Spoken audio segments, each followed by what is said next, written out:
menyatanya watungku urang Aceh khususnya tate mudip dengan udip aturan agama jade getanyo kaya dengan kaya lagi gerasa lihindatu tebroji.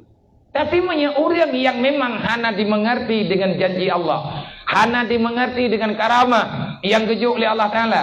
Wa ja'alani minal mukramin. Apa makna wa ja'alani minal mukramin? Allahumma akrimna bil fahmi wal hifdi wa qada'il hawaiji. Yang menan dalam surat Yasin. Wa ja'alani minal mukramin. Ya Allah, jadikan kami manusia yang Engkau muliakan. Rat segita kemuliaan yang tak harapkan. Dalam surat Yasin Fadilat na doa fikre. Putra doa haji. Allahumma akrimna bil fahmi wal hifzi wa qada'il hawaiji di dunia wal akhirah. Innaka ala kulli syai'in qadir. Mulia hamba itu Allah yang memuliakan. Bagaimana yang dikatakan dengan mulia?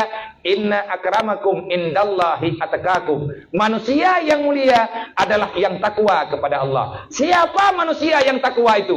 Manusia yang takwa adalah mereka yang istiqamah, orang beriman yang menjunjung tinggi aturan Islam, kehidupan mereka siang dan malam. Tafaqqah fi dinillah, kafallahu mahamahu wa razaqahu min haitsu la yahtasib. Nyan konsep mulia getayo, wate tamu doa geterima oleh Allah. Allahumma akrimna bil fahmi. Ya Allah na pemulia lo. Pajan hidup mulia bagetayo, wate tanyo na tapahami agama Allah. Tak pahami, tak jalani, mengerti dengan aturan syariat, maka kamu mulia. Kan nantok tunggu bil fahmi wal hifzi.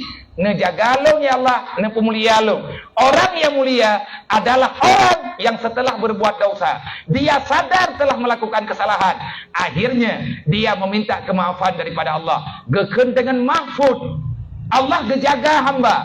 Kiban penjagaan Allah. Gejaga getanyo bak nafsu amarah. Gejaga getanyo daripada fitnah dunia. Gepemulia tanyo oleh Allah. Gejaga getanyo daripada ajakan kejahatan setan. Yang kele, yang keken orang mulia, orang yang kaya. Wa qada'il hawaiji. Ya Allah, muliakan kami dengan Engkau menunaikan hajat kami, wahai Allah. Tanya